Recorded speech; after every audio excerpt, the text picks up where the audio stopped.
In our 11th grade honors English classes, we have been focusing on style and structure and how authors use style and structure to convey their messages. In a recent assignment, students read David Sedaris's The Santaland Diaries and analyzed the style and the structure of the piece. We started by creating class statements about the style and the structure after reading the story. Our class statement about style was, Sedaris creates the humorous, sarcastic mood of the Santaland Diaries using rhetorical techniques, descriptive imagery, informal diction, and a facetious tone. Our class statement about structure was, in the story, Sedaris uses flashbacks, frame story, and foreshadowing to give a light-hearted conversational feel to his diary, allowing him to be more open with his opinions and have the ability to lampoon society's ideals of the holiday season. After we created these class statements, students were divided into 4 groups, and each group was given a page.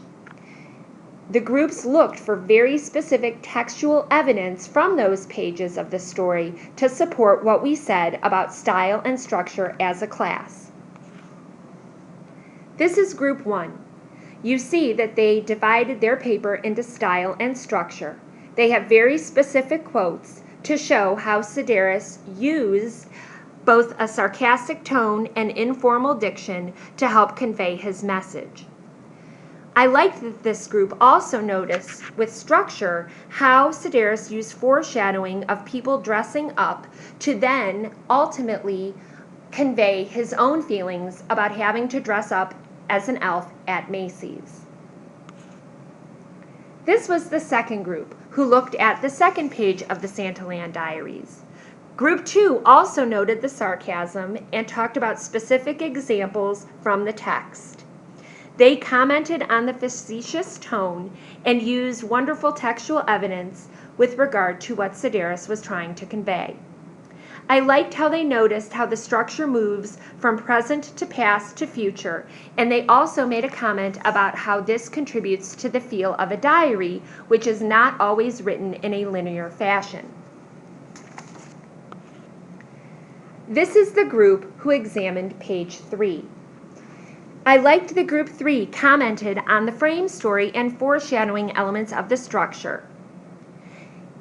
They didn't read the whole story to us, but they demonstrated that they had enough knowledge of the terms to know how some of the pieces of Sedaris's work might be foreshadowing, even though the class did not read the full Santaland Diaries from beginning to end.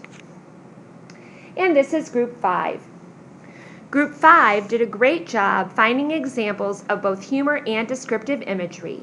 They discussed specific examples of sarcasm and how it contributed to the style of the piece. They also discussed the structure and included many specifics about the satire and how Sedaris uses the structure as part of his satire.